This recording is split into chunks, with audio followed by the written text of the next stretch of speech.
There is probably less known about the religions of Egypt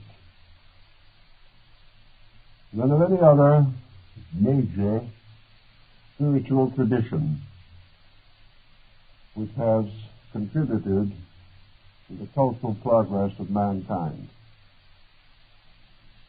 Until very recently,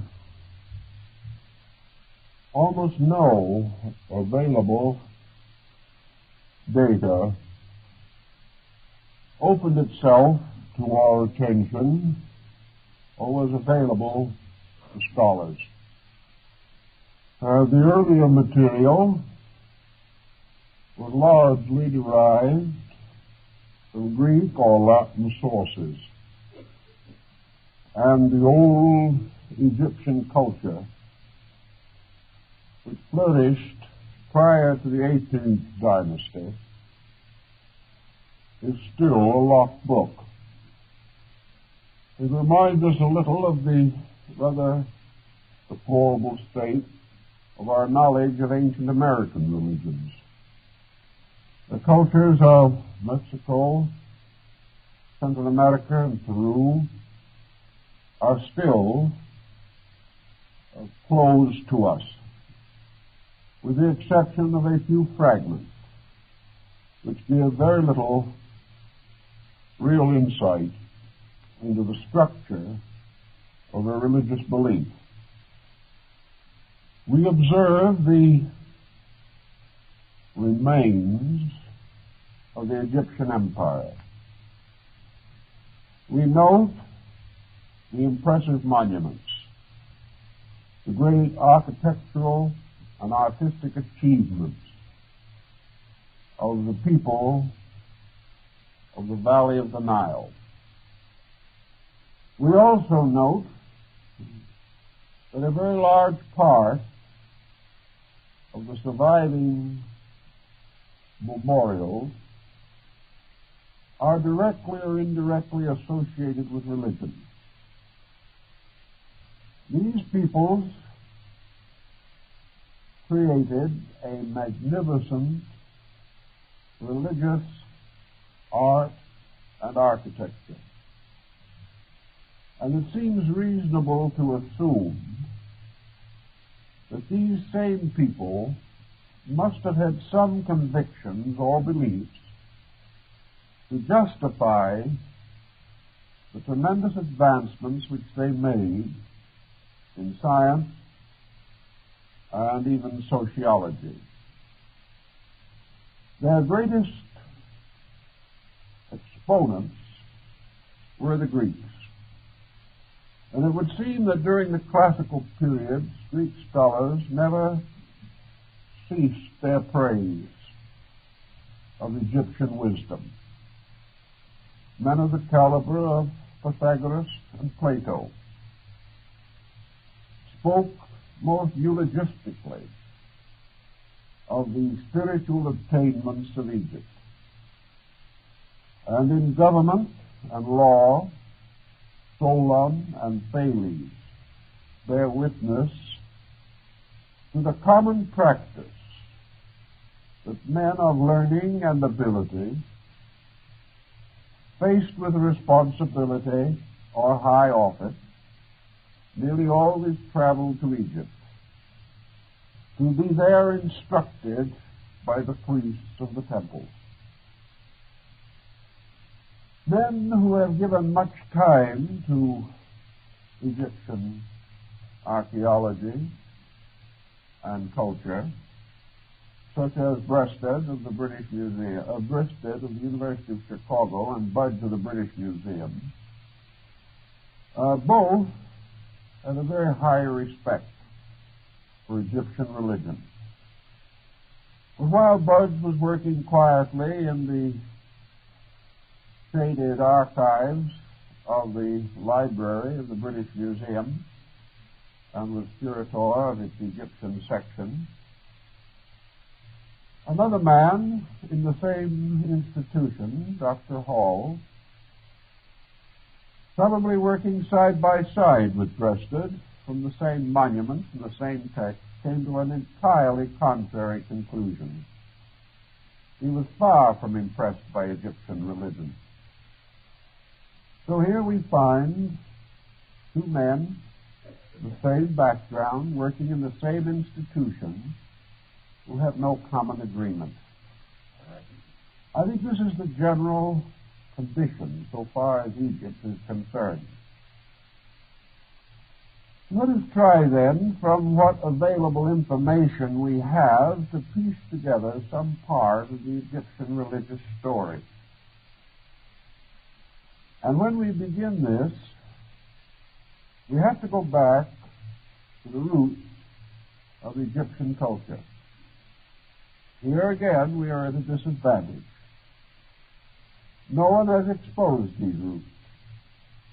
We really do not know where the great civilization of Egypt began in the pattern of history, nor do we know the source or roots of its spiritual beliefs.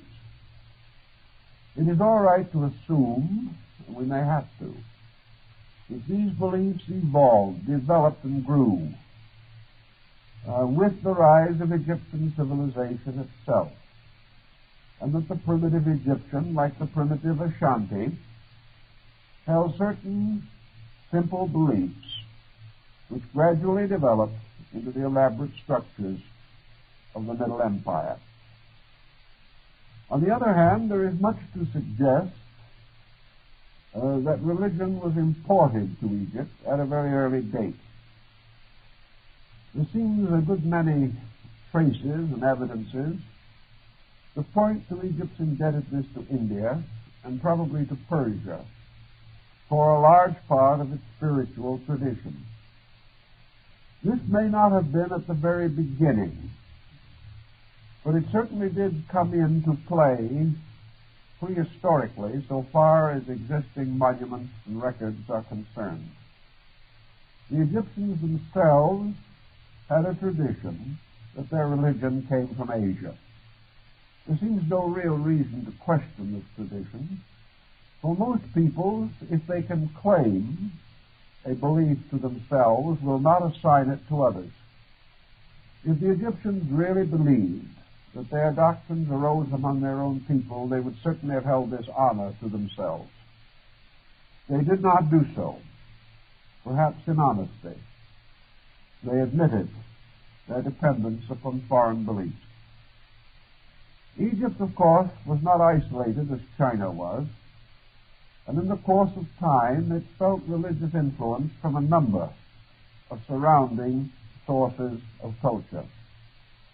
It was affected certainly by the Osirian and Babylonian culture, and at one time came heavily under the influence of the Semite culture. As time went on, the Egyptian metropolis of Alexandria became an important station along the great caravan routes from Asia.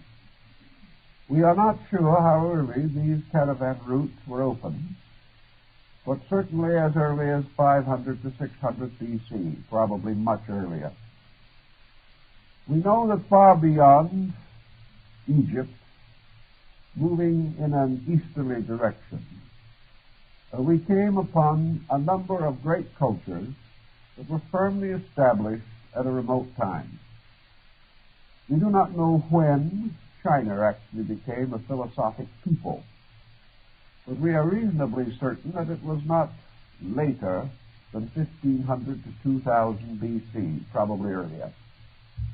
We know that Indian culture is this old, if not older. We are quite confident, therefore, that Asia had produced advanced religious systems anywhere from 1000 to 2000 BC. These are the conservative figures of modern scholars, having no particular root in any speculation, mystical or otherwise. So there is no reason to doubt that along its life way, Egypt was heavily affected by the importation of outside ideas. It was open to them. It was not necessarily a particularly closed people. They were not highly patriotic, as we think of the term. And as one authority points out, the one trait that seems to be traceable in all ancient Egyptian literature, religion, history, is that these people were happy. They were good-natured, cheerful lot, in spite of the various vicissitudes through which they passed. Like most strongly developed cultures, they had certain freedoms even under powerful autocracies. The average person lived his own life in his own way. They were also people with considerable personal vanity, and many of these fashions which we now have originated among them. They believed in as much luxury as they were able to acquire, but at the same time they were hard-working, and for the most part probably of what we would term an agricultural or agrarian class. Yet we cannot really take it for granted that any people is able to maintain a cheerful and forthright optimism without some source of strength within itself. These people were not foolish, they were not ignorant, they were not stupid. Therefore, if they had a strong inner sense of value, it was derived from some powerful incentives operating within their own culture.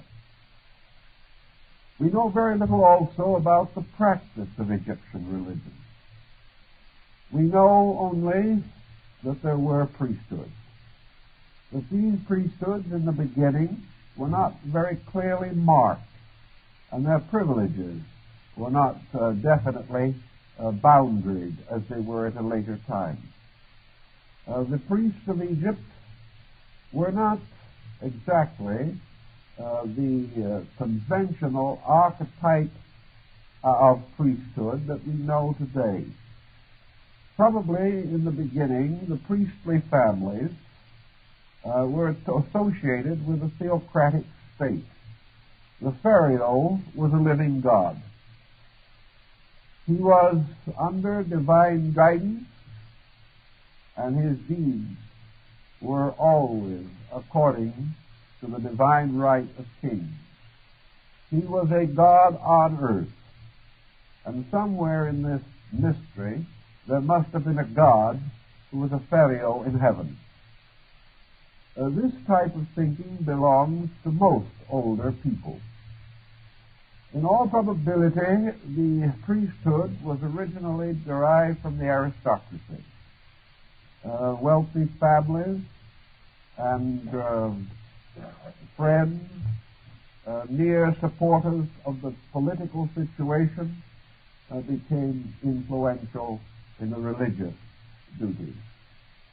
It was only after the rise of a very prosperous Egypt that this country set a precedent that was to be followed by most other cultures, namely that of assigning certain incomes to the temples. The temples, therefore, developed something, the quality that we found in Tibet, where the secular part of the culture supported the religious very strongly and very generously. The temples of Egypt received income from certain lands of the state, which were assigned to the temples. Therefore, as the conquest of Egypt expanded the empire, as trade enriched it, as commerce brought to it a variety of commodities and luxuries, the wealth of the temple lands increased until many of the temples were extremely rich. This wealth was not derived from the contributions of people as we think today in religion. It is very doubtful if the Egyptians ever took up a collection. What they did, rather, was to serve under a kind of political protection or development. They were subsidized. This had its advantages. This has its advantages, and always has, in a country or in a political system where there's a state religion. This makes it unreasonable and unprofitable for the religion to cater to any passing whim or attitude. It is very hard to buy salvation from a temple that is not in need of money. It is also very difficult to think in terms of the purchasing of indulgences, which caused poor old Martin Luther so much difficulty in Europe. The temple did not need money. This is always a very critical point in religious thinking. Also, there is no doubt that the temple did receive a great deal of unsolicited gifts. Persons of all walks of life felt it part of their normal and reasonable and regular duty to enrich the temple. The gifts, however, were not usually monetary. They were gifts of art. They were gifts of things of sentimental, mystical, or spiritual value. Thus the temples became rich, not in money or things to be sold, but in the treasures that were assembled in these institutions. They need never think of selling the temple plate or anything of that nature. These problems did not touch them any more than they touched the classical Greeks. As a result of this attitude, the function of the temple in society was rather different from what we know. It is not possible to learn that religious services were held in any such way as we hold them. There were no congregations. There was no issue of the Sunday morning hymn program or anything of that nature. Apparently, to each temple was assigned a learned body of priests. These priests were available to the people at all times. This was the simple framework of religion. The individual brought his spiritual need to an individual.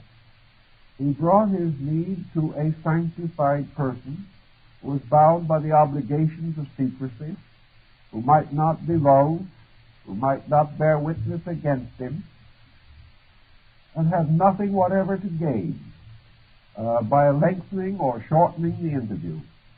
If the person's problem took 10 years to solve, it was no matter, because the priest was paid to do that particular thing, or subsidized to do it.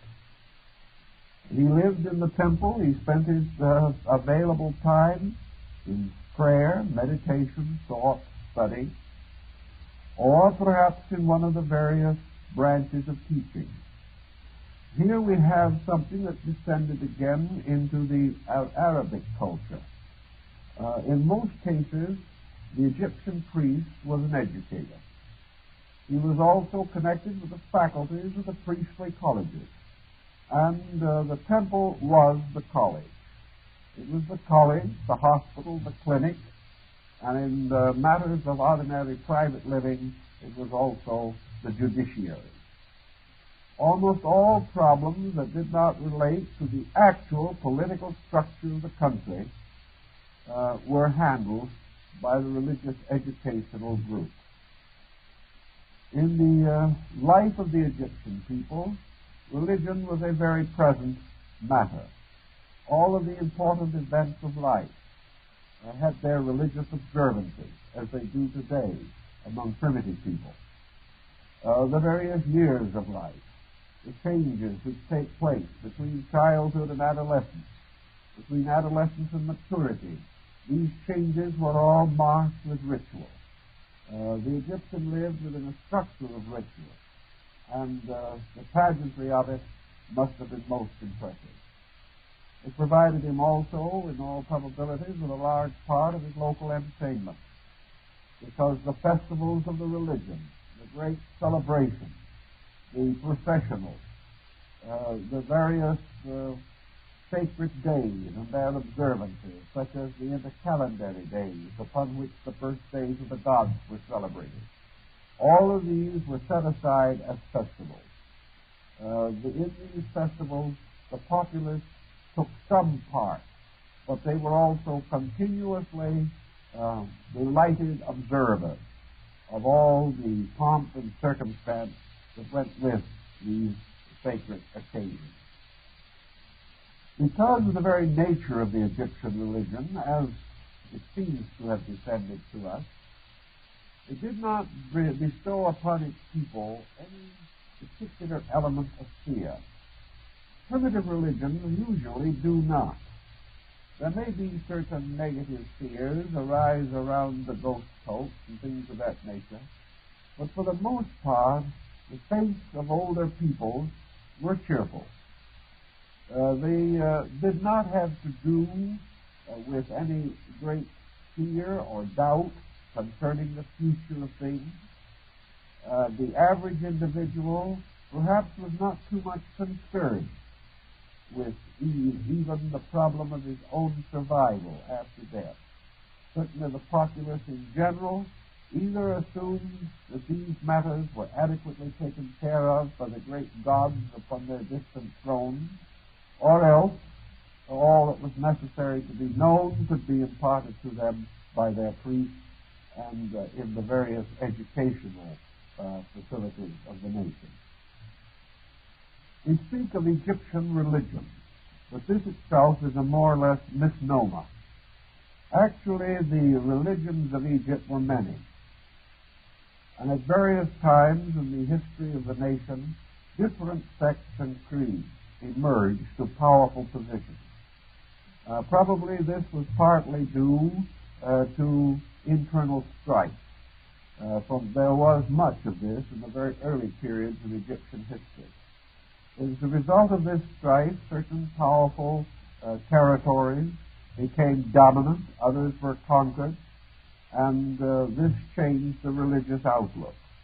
The victorious army imposed its religion upon the conquered, so that where a state or area came into great authority, its religion likewise developed a broad area of influence. The religions of Egypt were almost as numerous as the temples that housed them. In each community or city or province, called a nome in Egypt, had its own hierarchy of deities. Here again we find a close parallel with the ancient culture in the Greek area. Each city had its patron deity or group of deities, and the temples of these deities gathered around the central square or forum, much as they did in Athens or in Rome. Thus, we cannot say that their theologies were always even nearly identical. One of the first problems that the modern Egyptologist faces in consideration of the religion of this country is the problem of the basis of the religious viewpoint of Egypt. Were the Egyptians monotheists, polytheists, or pantheists? In other words, did they worship one God? Did they worship many gods? Or did they worship embodied and personified aspects of nature?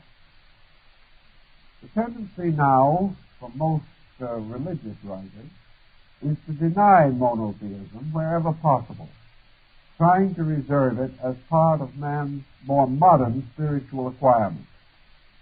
Actually, however, I strongly suspect that while Egypt probably had no collective monotheism, that is, at least in its early period, it did not recognize one God over all Egypt. I believe we will find that the nomes, or various provinces, each recognize a supreme deity in their own pantheon. In other words, each of these separate systems worships a certain group of deities, much like the Olympian gods. Over this group, one presided, as Zeus of the Greeks or Jupiter of the Latins. There seems to be much to indicate that these people were too advanced culturally to avoid the natural concept that leadership must be invested in one power. But you cannot invest leadership in many powers of equal dignity and importance without chaos. You cannot do it in this world, and they did not believe it could be done in the universe. Somewhere in the universe there had to lurk this mysterious leadership, this one power before which all other powers must bend in acceptance or obedience. Thus we may say that in Egypt the different areas had their own little religions with deities differently named from those of other nomes.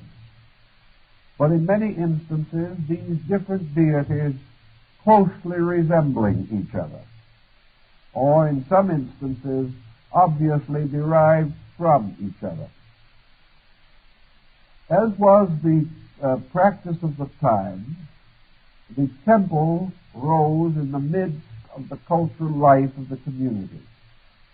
The temple provided the entire pattern of instruction, and it was usually architecturally so constructed as to serve a number of particular and special purposes. The open courts, or the main parts of the temple, were for public worship. They were also for the enthronement of the divinities. Here, in some way, the deities were represented, usually in magnificent granite or basalt figures. Nearly every one of these temples, by the way, presented their principal deities as a triad. Three divinities in certain relationship with each other constituted the icons of the principal altar of the temple. In addition to this large assembly place, not so much where people gathered in great number, except on festive occasions, but rather where the gods themselves were given ample homes with great dignity, mass, and majesty. In addition, there were smaller buildings scattered about and adjacent to the larger sanctuary. These smaller buildings were the houses of the priests, the granaries, the treasure houses, and perhaps most of all, the schools and academies. Here learning was communicated. Here all knowledge, both sacred and secular, was revealed as one essential structure of culture. In other words, the school was the preserver, recorder, and disseminator of the essential tradition of the province, or region, or area. Because these peoples did celebrate certain esoteric or secret rites to which the public was not admitted, meant for the most part that there were beneath these buildings subterranean rooms, passageways, tunnels, and other means of attaining to a secluded or hidden place. It is possible that in some instances where the subterranean situation was impractical due to the inundation of the Nile nearby, that these secret rooms were built upon the surface. But if so, they were closed to the public and to the world, and were entered only by secret doorways. In these sanctuary rooms, the particular and special instruction into the great rituals and rites of the gods were communicated. This communication process was usually ritualistic. In other words, great sacred dramas, as Plutarch calls them, were performed, sometimes at night, in guarded places, including islands where privacy was assured, or, if not at night, then in the subterranean and hidden parts of the temple, where the profane and the eavesdropper could not penetrate. Thus we gradually distinguish, as in most instances among these older peoples, two divisions of religion, the one being that of the public ceremony, and the other that of the private instruction. This was a common policy throughout antiquity, and undoubtedly is responsible for the veneration in which the temple system was so long held.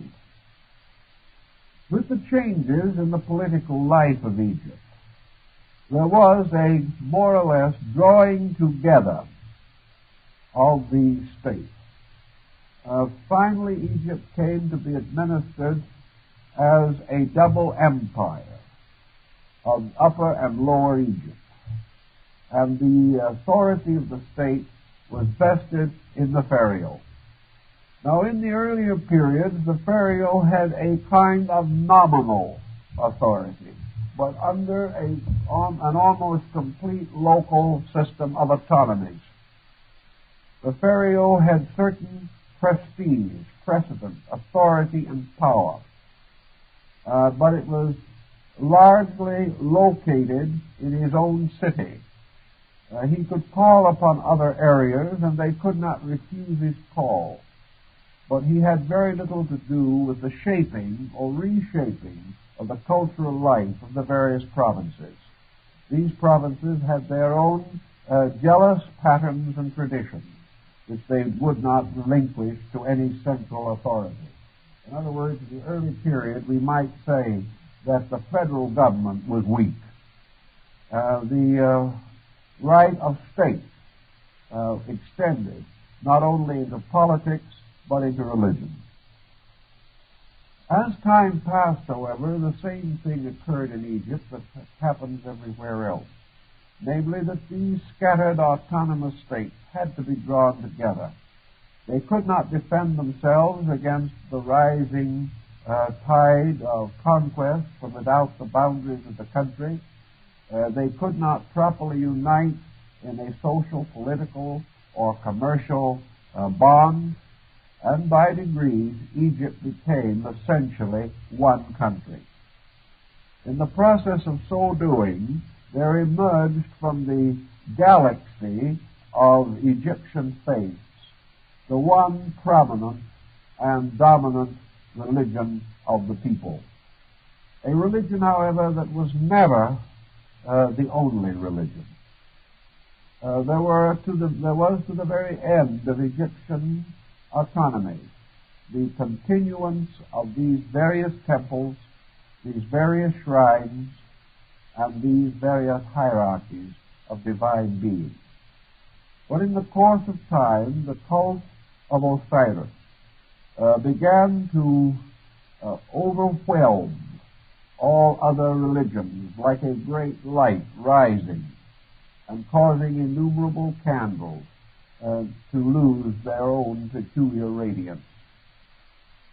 And by 1,000 years before the beginning of the Christian era, the Osirian cult came to become almost the idea of Egyptian religion. It became the archetypal concept to which nearly all later peoples subscribed. So that when we think of Egyptian religion today, we are inclined to think of the Osirian cult. This cult was originally the belief of one of the less influential nomes or provinces. But as this province gained in authority, influence, and power, its deities gained likewise. Now, why was it, perhaps, that this particular faith seemed to meet the need of the Egyptians to the degree that throughout the entire empire it came to be tolerated at least and generally embraced. I think the answer lies in the fact that the rise of the Osirian cult was associated with a major change in Egyptian religious philosophy. It must have answered and did answer certain questions otherwise obscure. The priesthood of Osiris gained also in authority and influence until it became the most powerful religious body in Egypt. And it became mandatory that the Pharaoh of Egypt himself be initiated into the Osirian rites. It was gradually it became the state mysteries, the religion which had the greatest prominence, precedence, and authority in the life of the people. There is a department of religion with which most people are not too well informed and about which there is not too much generally available, and that is called eschatology.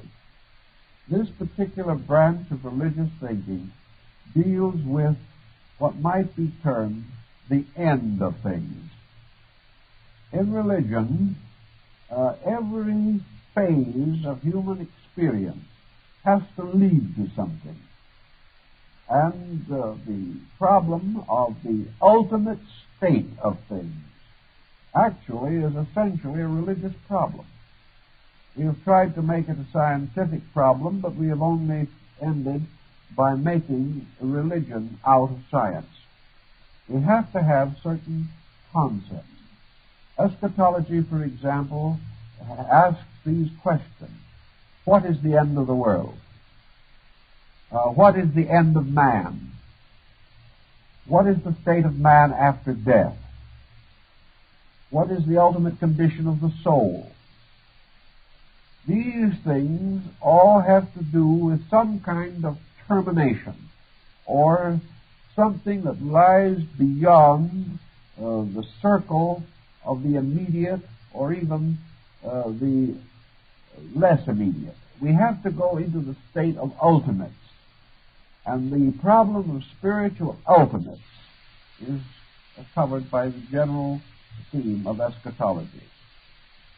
Now, in the Osirian rite of Egypt, we must expect to find a new concept of ultimates.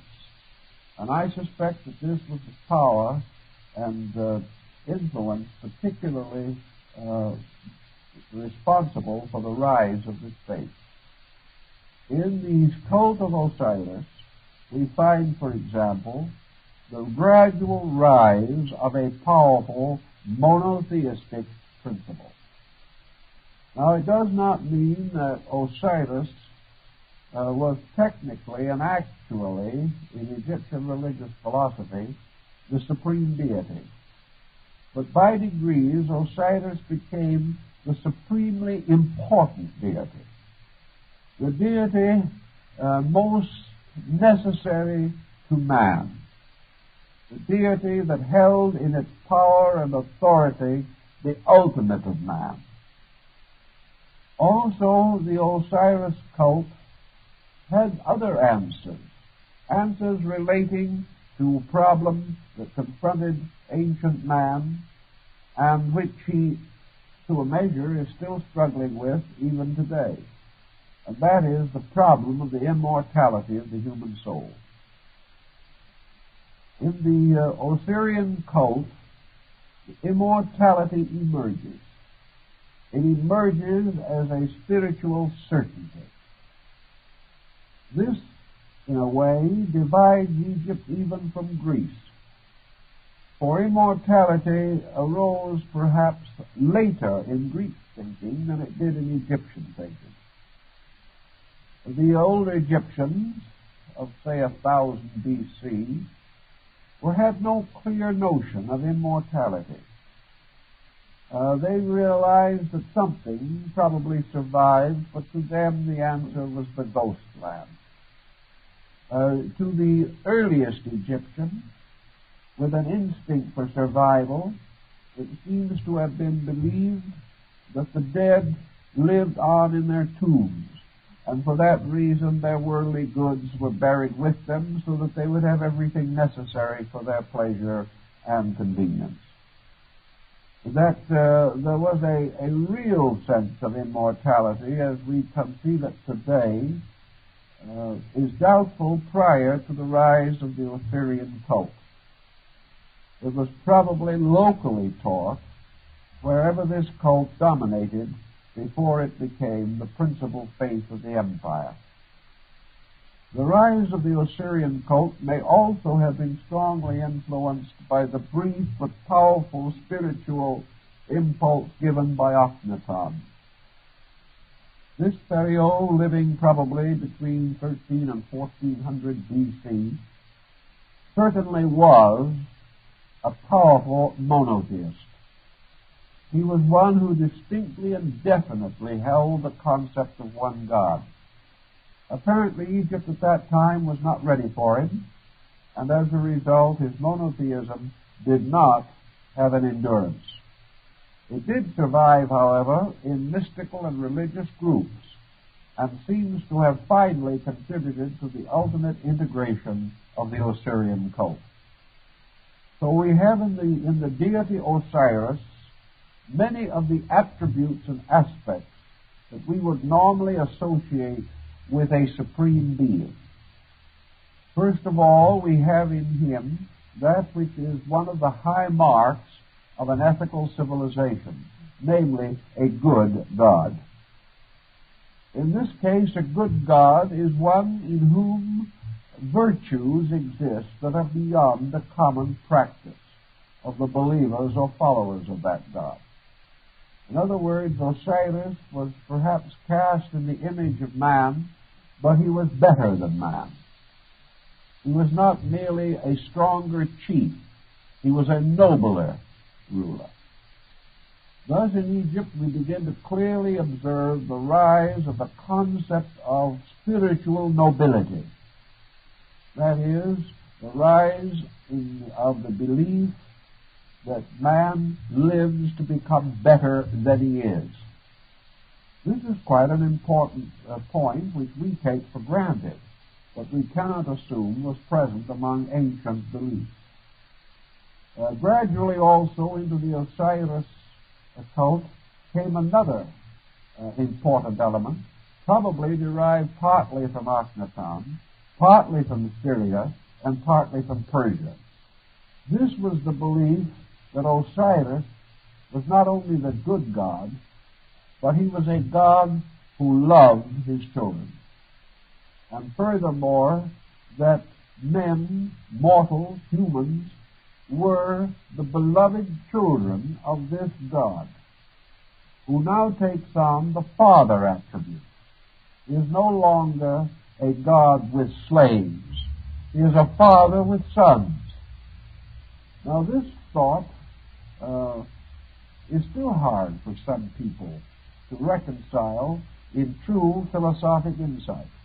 We all claim to think this, but in our relationships with life and with religion, we are much more inclined still to think of deity as the autocrat. But in Egypt, the followers of the cult of Osiris began to think of him not only as the good God, but as the wise God, the kindly God, and most of all, in the rise of their religion, the forgiving God. Here, then, we have nearly all of the elements of a highly advanced theological system. We have a deity who emerges as a power, a universal power for good. That in the great struggle of the ages, this good must come to ultimate victory.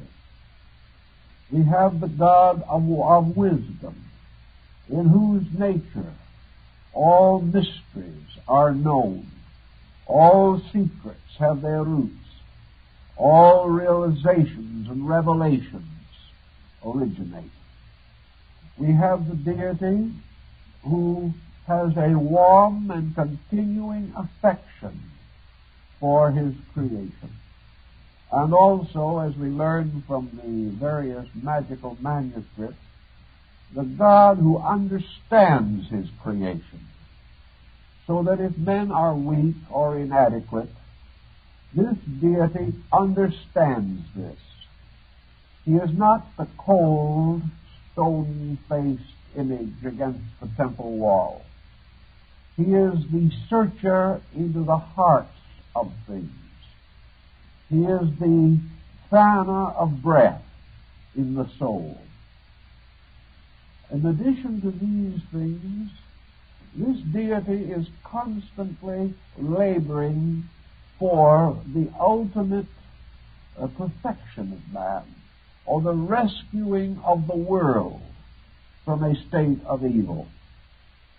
Undoubtedly, the Egyptians strengthened their philosophy of sin by deriving a certain amount of borrowings from the Semitic people. They also strengthened their belief in the war between good and evil from the doctrines of the Persians. So we have now the good god Osiris, wise and loving, but not all-powerful, who is locked in a bitter struggle with his own brother, Typhon, to destroy him. The struggle of good and evil for victory over the life of man. This is anthropomorphism, a belief which, of course, has been for centuries one of the dominant doctrines of the Christian faith. The struggle of good and evil. But now the eschatology in Egypt says good will vanquish evil. So legends, myths, and fables arose among these people, bearing upon the ultimate victory of good over evil. Now the next point that comes into the Egyptian consciousness of Osiris is that Osiris is the Lord of the underworld. Osiris is the sun at night. Osiris, therefore, is in some way an embodied deity, represented often wrapped in the wrappings of a mummy, so that he appears to be a living head rising out of a dead body. He is therefore the symbol of life-death. He is the symbol of the material world or universe over which he rules, and of which he is the demiurgus, or the sovereign power. Osiris now begins to be represented with his attributes which were to have a great effect upon the religions that followed after him. Standing or seated in his mummified form, wearing his plumed helmet that crowns to the north and south, Osiris also carries the symbolical ceremonial objects or instruments associated with his faith. These are, first, the flail. The flail, or the whip, was then used primarily not as a symbol of beating or scourging men, but as a symbol of the flailing of grain. It was used to divide the grain from the husk. Therefore, as the flailer, or the beater, Osiris represented the power that divides the false and true, divides the valuable from that which is not valuable, and also divides the soul from the body. The second instrument which he carries is the Anubis-headed staff, by which he is the patron of knowledge or learning, and carries with him the symbol of the faithful guide. Therefore, in this symbolism or this emblemism, Osiris becomes the patron of education, the patron of all knowledge, the patron of insight, the lord of arts and sciences, and he bestows his blessing upon knowledge. In other words, mathematics, astronomy, music, law, medicine, these are also phases of the Osirian cult. He is the Lord of all these things. He is the Lord of the quick and the dead. And by this authority, he governs minds. He governs and regulates peoples. He establishes laws. He sets up the machinery of the universe. Then by his third implement of sacred symbolism, the shepherd's crook, or crozier, Osiris emerges as the high priest, the good shepherd. He is the keeper of the flocks. He is the symbol, therefore, of the protector of the faith, a term which was later bestowed upon the royalties of Europe. He is now the shepherd of men. He is the guardian of the flocks of creation. The world is his sheepfold. He is the shepherd, and all creatures are the sheep. And he also becomes responsible for the lost sheep. And it is his labor and duty through his priests, who are his shepherds, to bring back the lost sheep to the fold. Now, this did not mean reconversion to anything in Egypt, because there was only within a certain province one faith, and all belonged to it. But it was rather to bring back the unbeliever from the evil of his ways, or if he had failed in his religious observances, to bring him back again to the concept of these observances. As I think I've told you before, I talked this over in New York several years ago with the ecumenical patriarch of the Eastern Church, who appears in his full robes and vestments as the head of the Eastern Orthodox Christian Church, carrying the symbols and insignia of Egypt. And he told me himself, he said, we all know in the Eastern Church that most of our symbolism, our symbolic instruments, our robes, our vestments, and many of our regulations and ceremonies are derived directly from the religion of the ancient Egyptians. Now, this goes a little further because the Osirian cult gradually unfolds other attributes that are important to us. For in the Osirian religion, the endless conflict between light and darkness, the struggle between Osiris and Typhon for the control of the world, results in the emergence in the Egyptian cult of the world hero. This is the world hero also of the Sigurd saga of the Nordic peoples. This is the great race of the Volsung, the race of the heroes of the world. In the Osirian cult, we have, therefore, the arising of the hero concept, in which this power, this eternal being, Osiris, in order to advance the redemption of men, projects himself into the mortal world, coming forth out of the shadows of Amentet, taking himself a flesh of body, and being revealed or made manifest through his own nature in the form of an only begotten Son.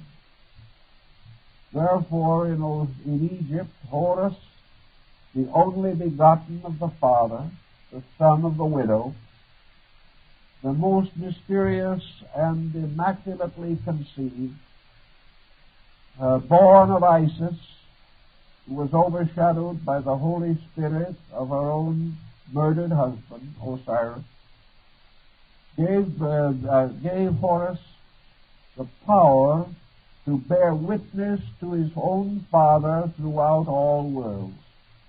And in the Egyptian ritual, it is definitely stated that whoever has seen Osiris has seen his Son, and whoever has seen his Son has seen Osiris. For the Father is in the Son, and the Son is in the Father unto everlastingness. So the projection of Osiris himself comes forth to be the Redeemer of men in the form of Horus, the golden hawk. This golden hawk perhaps also derives from the idea of the phoenix. Horus not only becomes the avenger of his father, ultimately restoring the empire to his father, but he also becomes the intercessor, the one who, having taken flesh, having lived among men, and having known the sorrows and secret pains of men, asks that the Father will be patient of men, because he has sent his own Son among them to be like unto them. And Osiris nearly always heeds the voice of his Son. And when his Son asks or requests, the Father generally is symbolically represented as acceding to that request. Now, this gives us a very strong foundation for the doctrine of redemption, which was certainly taking form in Egypt by the very earliest contacts between the Egyptians and the Latins. Now, out of this comes also another important doctrine rising in the cult of Osiris, and that is the concept of intercession. Here we have now Osiris in his own proper right, and Osiris as the extension of himself in his own Son. His Son gradually becomes, therefore, the peacemaker, the Prince of Peace, to whom the Father will deny nothing. But Osiris now stands in another relationship to this projection of himself. Horus becomes the scapegoat.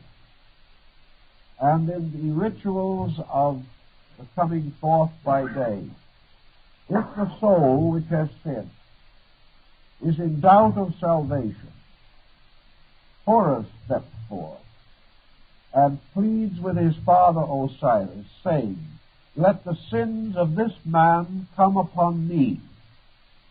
Let me be therefore the bearer of his sin.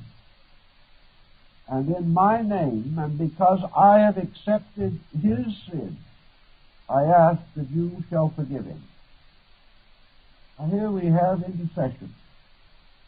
We have also in this very same concept, as we find in the Egyptian ritual, by the transference of the virtues of Osiris to Horus, and the transference again of these virtues to his priests, who in turn transferred these virtues by their form of the Eucharist. We have rising in Egypt the doctrine of transubstantiation. Thus we now have in this people, and I would say it would be at least 1000 B.C., that this pattern took fairly integrated form, for it is present everywhere in the Theban recension of the Book of the Dead. We have now what might be termed a reasonably complete theology. We have the beginnings of ideas that were to gradually spread to all other parts of the world. And we begin to see how it would be inevitable that this type of thinking would also result in the rise of a mysticism. This is really the crux of our problem, because in the study of mysticism, we then come straight head-on into the problem of the Egyptian mysteries. And of course, as might be expected, our more materialistic manuscript, a rich and full and complete version of the book of the coming forth by day. Here we find the priest Rene pictured at the beginning of the scroll. But he has died. Therefore we find the inscription reading, "Osiris, who was Ani. Now, this occurs frequently in the manuscript, or the reverse form of it. Ani, who is Osiris. Thus we have an identification that is very important, namely that at birth the soul of man becomes God. Now where would this have come from? There is only one possible answer that we have at the present time, and that would be Middle Asia. For here we would find that perhaps at the same time that we are concerned with, the idea that the Atman, or supreme power of the universe, existed in all things, and that the spirit or life in every living thing is God, and that when the body is removed, or being departs from the body, it is in one way or another hallowed or glorified. We know that the time of the proprietus of Ani, therefore, that the soul or spiritual content within the nature of Ani was Osiris. That all souls passing out of the body were Osirified. That is, they became one with Osiris. They were restored again to him. Egyptian metaphysics seems to point out, therefore, that in a mysterious way, Osiris is the world soul. We have already mentioned that he was not the supreme deity, because he was the lord of the underworld. And this would be perfectly consistent with the idea of the world psyche being the lord of the mortal world. And that in the soul experience of living things, the souls of all separate beings are ultimately restored to the world soul. And that therefore Osiris is the shepherd of souls, and that the place of peace or of survival, representing either the paradise to come or the assembly of the initiates in this world, was properly denominated the sheepfold, or the place for the gathering of the sheep. So we have now this concept also added, that in each human being there is an Osiris. That this Osiris, perhaps, therefore, can be compared to Paul's ecstatic utterance, that Christ is you, the hope of glory. This idea of the indwelling divinity is rather unique for its period in the doctrine of the Middle Egyptians. The next point that we find, again, in the eschatology of the situation, is the description of the world in which Osiris rules. He rules in a wonderful temple, located in the otherwhere, not here but somewhere else. He rules, therefore, in a temple beyond the common dimensions of our concept. This temple is, according to some reports, standing in the midst of the underworld, in the world of dreams, in the world of the subconsciousness of things. But it is this otherworldness in which it exists. This otherworldness to which all must come by the mystery of death, and the otherworldness from which all things came in the mystery of birth. So we now have a world and another world. And this one world that we see and in which we live and move and have our being is a kind of world of the diurnal sun, which is the light of the world. This otherworldness is the world of the nocturnal sun. And in Egyptian metaphysics, we begin to see that this other sun is the light within us, the soul light. that as surely as we are lighted outwardly by the sun, moon, and stars, so we are lighted inwardly by the sun, which is Osiris. Now, Osiris is usually in the various manuscripts represented seated and enthroned upon a cube rock or a perfect cube which symbolizes the world.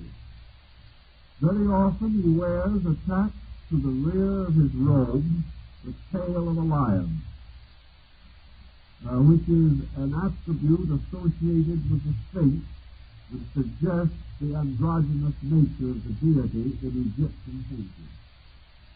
His body is represented mummified. His hands, however, are free, holding the implements we have previously mentioned, and he is crowned. Not infrequently he is represented as black, sometimes, however, as red. With him are his sister wives, Isis and Neptune, symbolic of the triad of the hierarchy, which at that time consisted of Osiris, Isis, and Neptune, the great Osirian triad.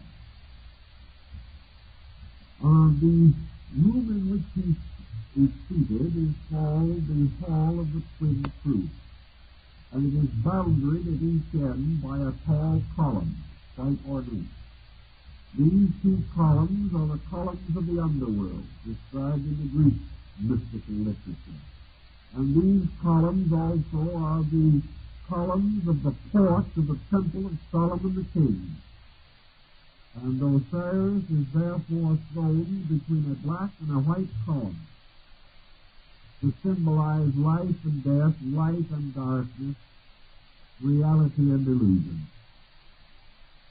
Osiris is furthermore thrown in a mentet, or in a menti. And a mentet is the paradise or the paradiso of otherworldness. He is seated in a celestial, invisible, psychical equivalent of Egypt. In this otherworldness, the Elysian field, there is also a river Nile flowing down slowly to the Mediterranean Sea. There is also the inundation of the Nile. And here the Egyptian in the otherworldness is leading his plow through the muddy waters by the riverbank. Here in this otherworldness are also birds singing in the rushes by the river. The papyrus plant blossoms in grandeur. And also there are lakes and streams. There are all the good things. Here men who have passed the test of life live in peace and prosperity and worship the great God. And this might seem a little primitive to some of us as a description of otherworldness, but it is very much more primitive than a city with four walls with a foundation of precious stones and gates on each side. It is not so much different. It is only a problem of how far can we penetrate into the symbolism in either case. Are we talking about something desperately literal, or are we trying to understand a mystery, as in the mystery of the city four squares set forth in the Revelation of St. John? So here in the underworld, in his city four squares, sits the great deity, judge of the live and the dead. And here in the crypt beneath the Egyptian temple, the great rite of the opening of the mouth was performed.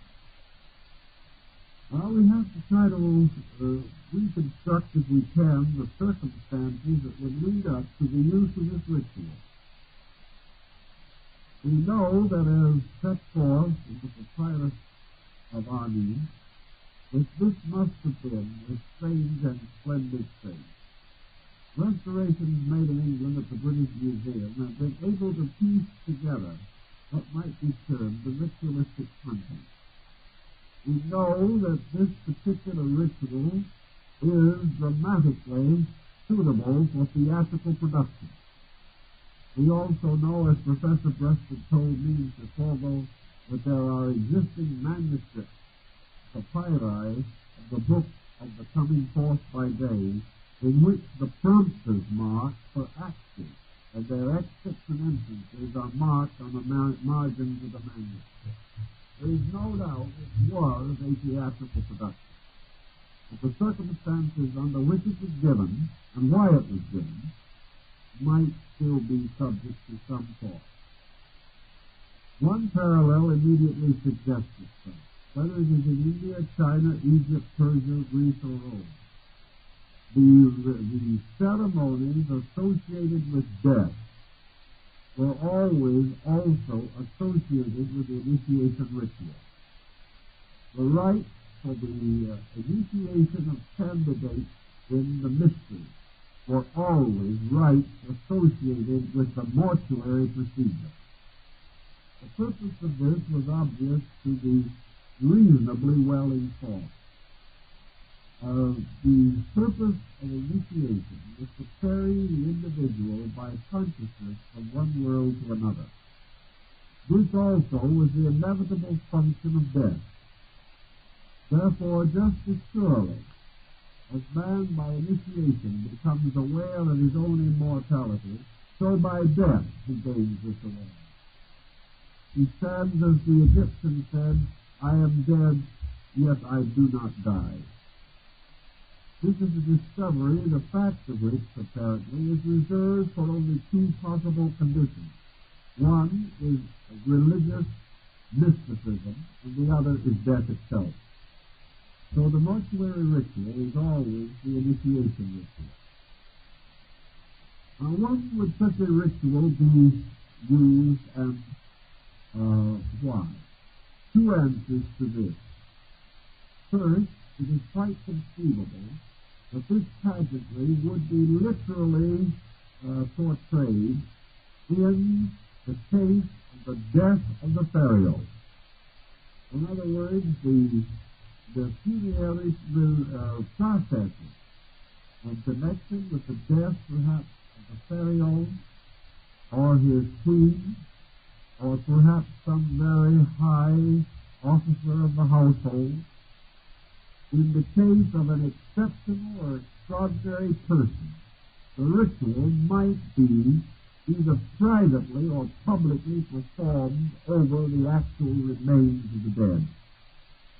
Under such conditions, the ritual would then have to be modified, because it would not be and could not be expected that the actual corpse could deliver the great negative confession of faith.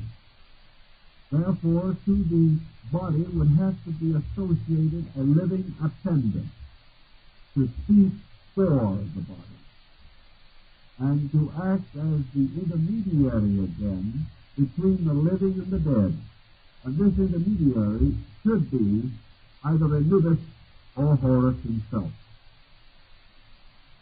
Therefore, there is the possibility that the ritual was given as an actual mortuary rite. There would be no reason then to doubt that an Egyptian of lesser estate, who could not afford or was not entitled by the caste system of his time to any such elaborate ritual, might then be interred with a manuscript copy, as was commonly talismanically done, with the idea or concept that he would then have available to him all of the passwords of the degrees, all of the keys to the various gates of the divisions of the underworld, that he might know the answers and the proper deportment when he entered into the presence of the great gods in the hall of the twin priests. These things were therefore interred with him, along with other materials which might be of use to him. It was customary, for instance, to inter with a scribe his stylus and his writing tablet. It was not quite certain who he would write to, but at the same time, this was ceremonialism. He might feel, while resting quietly in the tomb, an irresistible desire to make a few notes. If such was the case, he must have the necessary equipment. Therefore, in your magical belief, the moment you assume that the soul has an existence apart from the body, you may assume that this soul has some continuance in living, and may have, therefore, interests like or similar to those of the living persons in this world. The second use of the religious ritual, as in the case of the Egyptian mystics, would be the pure problem of initiating a living person into the mysteries of the other world. This would be a ceremonial. It would be very much in the order of an ordination or a high mass performed to stimulate the spiritual power of the observer. The Egyptians definitely believed in a mnemonic system. That is, that by presenting the soul of the living person with a certain spectacle about divine matter, the soul within the person would be aroused, would leap forth in joy to behold that which was its own nature, or would hold upon the truth revealed, because these truths were already sleeping in the soul. Therefore, that through the ceremony, the sleeping truths in the soul would be awakened, and the person would have the experience of knowing the mystery behind the ritual. In either instance, then, the rite could be conceived to have been ceremonially portrayed. And the proper place for such ceremony would certainly be in the subterranean passages of the temple, or in some place isolated, or in some place of darkness away from the common convention of man, because this place must represent otherworldness. We have gradually developed in Western religion a practice or policy of placing crypts under cathedrals for the burial of the sanctified dead. The Egyptians did not follow this practice, but they also definitely did use their crypts or subterranean rooms to represent the world of the dead, a practice which we find among the Latins in the old catacombs of Rome long before the rise of Christianity. So if these rites were given, as Plutarch tells us, they were certainly given nocturnally because they related to darkness, not by nature of evil, but by nature of hiddenness, that they related to the sun of the soul which shines in the night. And as Apelius describes in his initiation into the mystery, he says that it was at night that he placed his foot upon the threshold of Proserpine and beheld the sun shining through the earth beneath his feet. These rituals, then, were the rituals of the night sun. They were the rituals of Osiris, the mysterious deity of the subconscious. And it was in these rites that something within the subconscious experience of man was stimulated. I suspect that Egyptologists are going to have to gradually take on and accept the psychological significance of ritualism. They're going to have to realize that this type of psychic stimulation is archetypal, and that rituals were gradually revelations of the subconscious, perhaps given at one primitive time through dreams and visions. But certainly they have a root in the folk consciousness of man. And from this consciousness they call forth something when they are repeated or correctly performed. So for a moment we will attempt to restore some of this concept in the idea of the initiation, perhaps we can say, of Adi's tribe of Pharaoh. Now, we do not need to assume necessarily that Adi is dead, but in the manuscript that accompanied his mummy in the sarcophagus, this manuscript certainly implies that he has passed into the Amentet.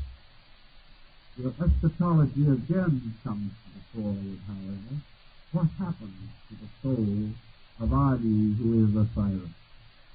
Does this soul rest forever in the paradisical abode of the great God, or does it come forth again? By the time of the rise of the Osirian sect, it seems that rebirth had already invaded Egypt as a concept. The probabilities are that the eschatology in Egypt finally centers upon the idea of Palingenesis, or of the various returns, renovations, restoration, or the rising of the soul from its own dead, the Greek concept of metempsychosis. So we will say that either Ani as the dead or Ani as the candidate is prepared for the ritual of the coming forth by day. If he is alive and is a neophyte to the temple, it appears that he was initiated freely, that there were no group initiations on this level, although there were what were called the orgies of the gods. In those days, the word orgy did not have a negative implication. It now merely meant ceremony. It did not mean dissipations of any kind. The tie between our present thought and the old word is ecstasis. It was the ecstasy, or the enthusiasm from entheos, in God. It was a divine ecstasy. But gradually, in the Roman world, it began to be confused with the bacchanalia, which was not its original meaning. But in any event, the candidate, accompanied by a guide appointed for this purpose, enters into the temple, is met by the priest with torches, and is led downward. Either he is led actually downward, or symbolically the idea and concept of a descent is implied to him. I would suspect that in most cases some form of a descent was actually made. Perhaps only a few feet, perhaps 25 or 50 feet. But he was taken downward through darkness, and at various intervals along the road he was stopped and interrogated. And because he was as yet unenlightened in these mysteries, he was vouched for and taken forward by his guide, the one that was appointed, until finally, after certain adventures and mysteries associated with symbolism, and if the temple was exceedingly well equipped, including a boat ride across a subterranean stream. Now, this subterranean stream might have been only a pond or pool, and possibly the boat maybe took only 3 or 4 strokes of the oar to cross it. But this was essential, because even in those days, the land of the gods was on the other shore.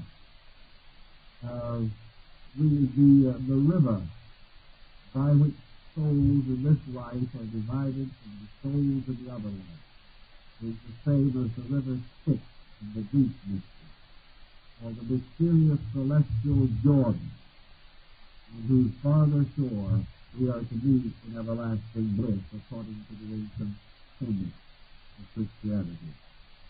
Having reached the other shore now, having cast the veil of the mysteries between this world and the next, the candidate for initiation is conducted into the great hall of the Priesthood, which is brilliantly lighted with candles or tapers or torches, probably originally with torches made of thongs of wood.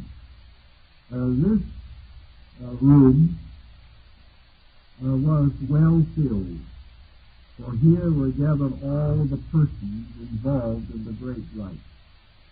Seated on the elevated throne was Osiris, probably wearing a mask of gold, and fully equipped with all of the symbols of his rank and office. He was accompanied also by Isis and Nephthys. Isis wearing upon her head the empty stone that symbolize the martyrdom of her husband, and Nephthys bearing upon her head the symbol of a bowl to carry consecrated water. Before the throne of Osiris, the scales of the psychostasia had been set up for the great ceremony of the weighing of the soul. The cynocephalus ape sat upon the balance of the scales. Both Hermes, Trismegistus, the recorder of the gods, with a mask with the ibis head, stood holding his stylus, the stylus and the writing tablet. Anubis, at the head of the jackal, was there. Horus was also present with the golden head of a hawk. Along one wall was gathered the 42 assessors representing the jury of the dead. There was present also Typhon, the destroyer, because in this heavenly accumulation or assembly, the spirit of negation must also be. Likewise present was Maat, the goddess of justice, represented as either blindfolded or without eyes, or wearing a mask without eyes, also wearing upon her head the ostrich plume of the law. In addition to these just present, would also now be included Adi, who is Osiris. He comes in, raises his two hands at right angles upward, and forms the sign of the Ka, the symbol of the soul. He says, I am a soul. And the form of his body in the ritual makes the hieroglyph to symbolize that he is unbodied, that he is a living soul that has achieved freedom from body. Now this may mean either that he is dead, and therefore has departed from body, or that by the studies, mysticism, religion, and philosophy of the temple, he has achieved the release of his soul from the delusion of body. In any way, he speaks of the victory of the soul or life over the body by the position of his hand. He is then led forward into the presence of this assembly of the gods. And here he is presented with the negative confession of faith. In this particular case, the assessors or the jurors present the various articles of the negative confession. Or the herald of the court, Saint Hermes, may himself read the sacred liturgy of the question. It is said that the Egyptian was a proud man, that he would not accept a positive confession of faith. He would not end his confession by saying, I have. He would only finish it by saying, I have not. Therefore, the questions are all so stated that the answer, the positive answer, is, I have not. So then begins the interrogation of the soul of Osiris, who was Ami. And in the course of interrogation, the assessors, the jurors, and the great God, who leads all minds and hearts, remain silent while the deceased person or the novice seeking initiation is interrogated. This interrogation is probably one of the most important ethical monuments in the philosophy of mankind, for it represents in its substance a code so extraordinarily high that it is doubtful if any person today could answer it correctly and with integrity all of these questions and assume that he had lived what they require. Also in the negative confession we find a great many ideas of good and ill which are quite advanced, in fact far further advanced than our own code, because this code definitely judges the individual not only by his actions, by his words, by his deeds, but by his most intimate thoughts, by his deepest convictions, by the most secret of his purposes. Also, he is judged by the very abstract motive behind the things that he has done. He is also expected to be able to state clearly that he has not been jealous of any other living being throughout life, that he has said no untrue word about any person, either in seriousness or in jest, that he has never taken from any person anything that that other person did not give freely. Now that would be pretty tough even in the 20th century. It's getting tougher every day, we might add. Also, we know that the Egyptian was one of the few people who listed the psychological mistakes that we make. That the negative confession infers that the individual must have conquered fear within himself. Not the fear of the known, but the fear of the unknown. That he must have transcended all doubt about universal good. That he must be free from excessive grief.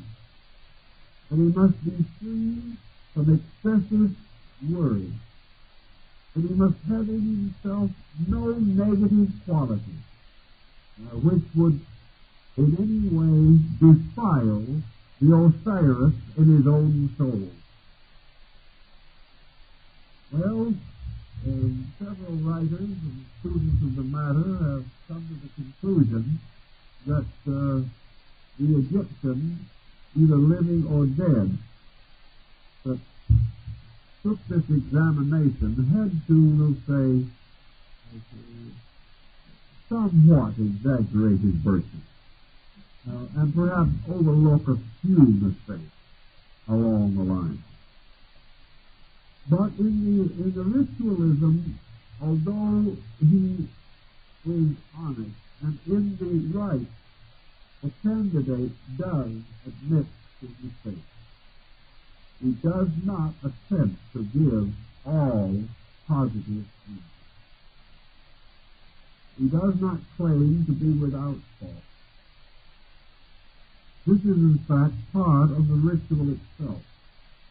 For when the confession of the faith, the confession of faith is finished, and the negative confession has been completed, there is in all present a certain doubt as to whether the candidate for this honor, this recognition of a spiritual being, is truly justified.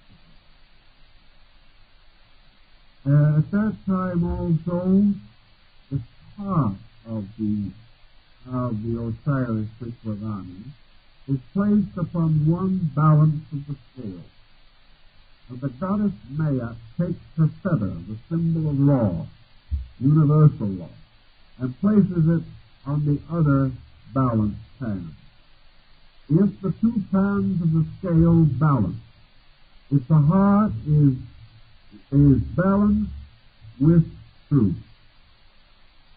if all the laws of nature balance the heart, then it is assumed that the Osiris Priesthood is true and noble. This is the final test. But in the testing, the balance is not quite perfect.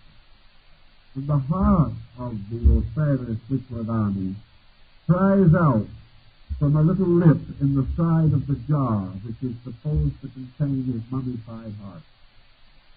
And this voice cries out to the great god Osiris. It says, Father of all good, permit not that I shall perish with the king who ruleth for a day. Now, the king who ruleth for a day is obviously inclined or intended to represent the personality. It is the outer or personal material ego of the individual. It is this which has been weighed and tried in the balance, as the apocalypse says, and has been found wanting. Therefore, the cry of the soul goes up, that it shall not die with the king who ruleth for a day. And the assessors are very solemn. The great jurors of the dead must contemplate the virtues and vices of this soul as to whether it shall be able to enter into the blessedness of an death. And in this emergency, Horus steps forward. And Horus says, I intercede for this soul. If this soul's virtues are not entirely equal to the law we know, but I offer myself as hostage for this soul. And if this soul shall fail, let the failure be upon me. If this soul is not worthy, let me be punished. Let my virtues be placed with the virtues of this soul upon the soul. And with my virtues added, the balance will be made. And we, God Osiris, meditates upon this problem for a minute. With silence and lost his soul. And seems not entirely convinced even then. And Horus speaks to him again and says to him, O my Father, who is myself, thy Son, who is thyself, asks it. To refuse me is to refuse your own heart. Therefore, there is again silence. The assessors consider the matter, and finally the verdict is brought in. That the soul, plus the love of God, has made the balance. The soul is then permitted to pass into the realms of the blessed.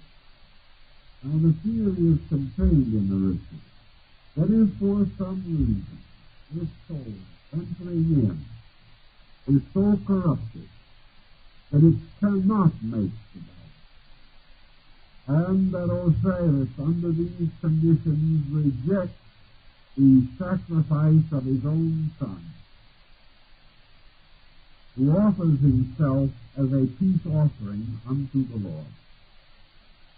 If the soul fails utterly, then Typhon steps forward, the deity represented with the head of a crocodile and the body of a horse, and claims the soul.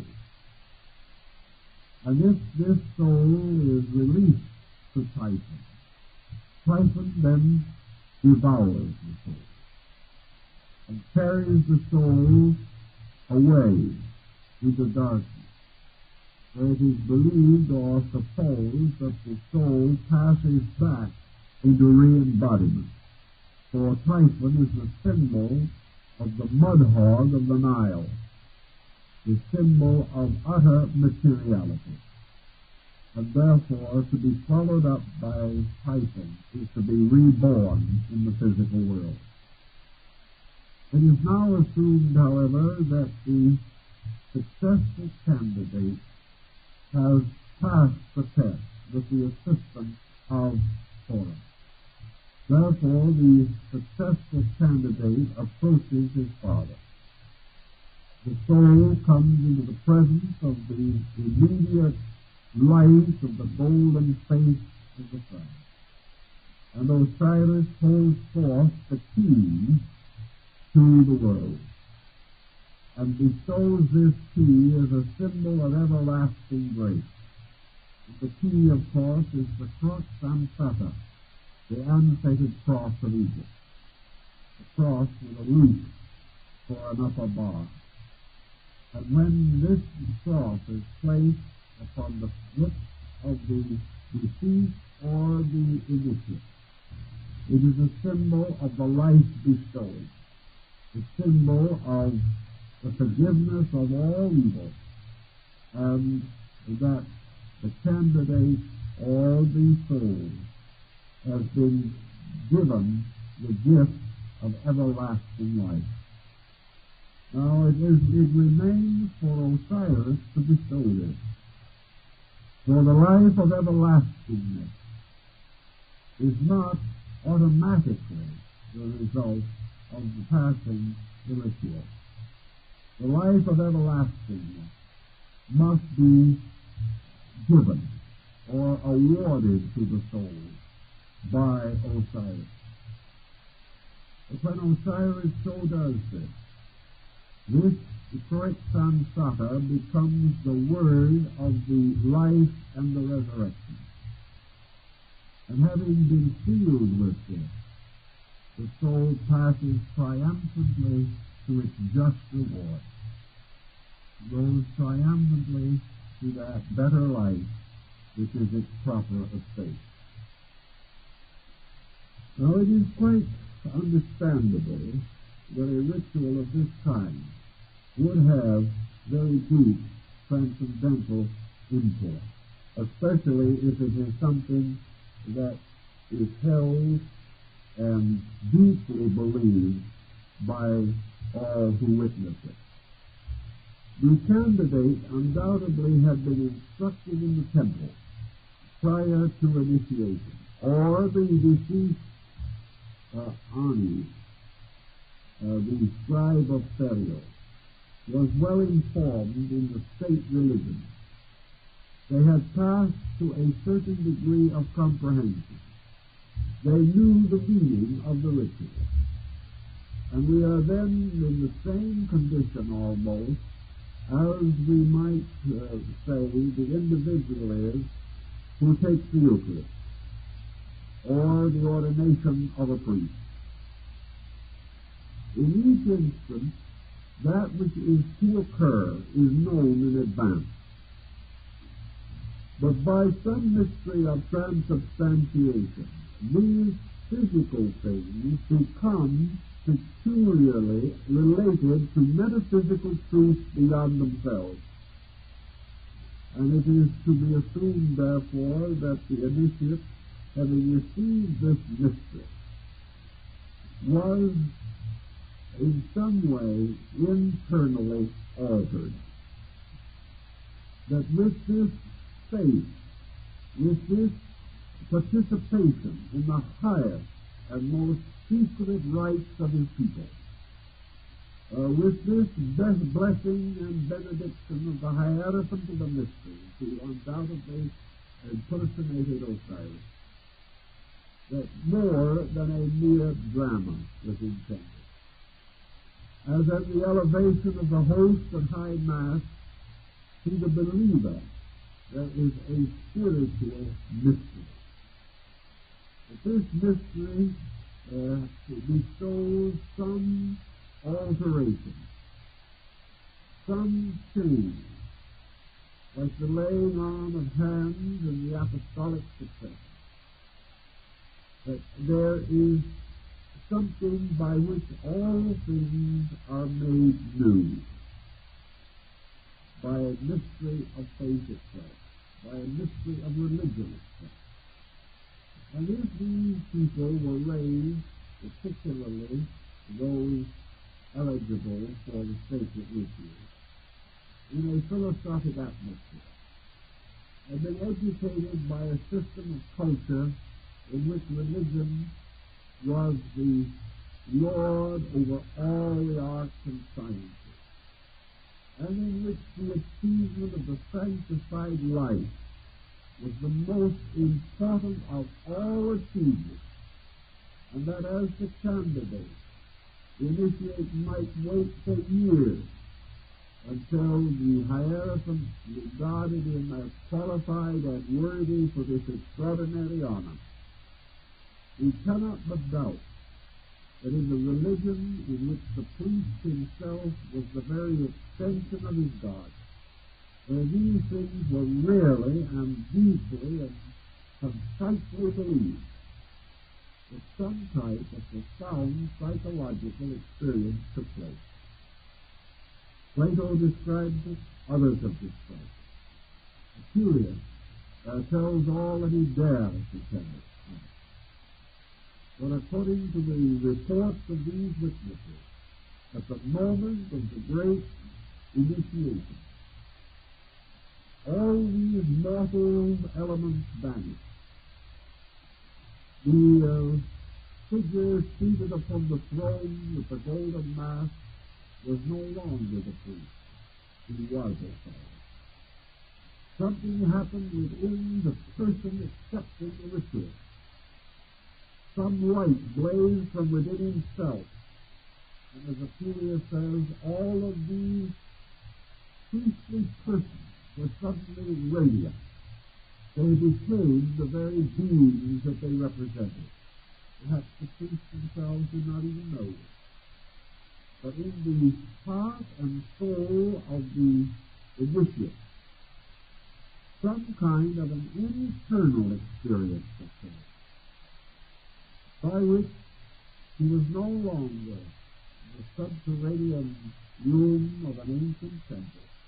He was in the mysterious underworld of Osiris. And in a kind of hypnotic trance or ecstasy, with a strange exhilaration of the greatest religious experience that he could conceive, this person was suddenly touched by a great cleansing, so that never again was he quite the same person. A stage has been set for him, by which he is actually enabled to pass through a mystical experience. Everything was right in the psychology and chemistry of his own conscience. And in the supreme moment of the ritual, all of the ceremony suddenly became real. And in that instant of reality, the person lost all human dimension. He was Osiris. He was in the presence of the great psychic principle of the world. Perhaps it was in this moment of the unfoldment of his own psychic center that he was aware of this experience. But someday, in the course of time, perhaps, we will understand the psychic life of man better, and we will realize that such experiences can occur, that they do not have to be delusions, that perhaps they do represent a tremendous spiritual inward realization by which things are transformed in a mystery. And in this mystery, we have the very substance of mysticism and the pure. This, as far as we can carry it in our modern world knowledge, tells us something of the religion of the Egyptians. And I believe it tells us something of rather psychological import to us now in our own question as to the realities that lie behind the shadows of appearance. In some way, the Egyptians were able to pierce this appearance through his ritual. And perhaps we will ultimately regain the understanding of this if we consider psychological research in the terms of religious experience. Well, I guess our time is up, so we'll have to let it rest until next week. And we will take another group of religious rituals. I should really not say next week, because actually, I believe next Wednesday we're not meeting. Let me take another look. Someone just handed me this. I shouldn't be in any uncertainty about it. I'll have to just refresh my mind. Yes, next Sunday is Memorial Day. So we hope that many of you will also perhaps see in this a little ritual of some nature, a little mysticism to tie us perhaps with the sacrifice that others have made to help us to have a way of life. There's something about all these rituals, pageantries, and days of solemn celebration. And perhaps if we understand one, we will understand the other. All these things are part of life as a mystery. Thank you very much.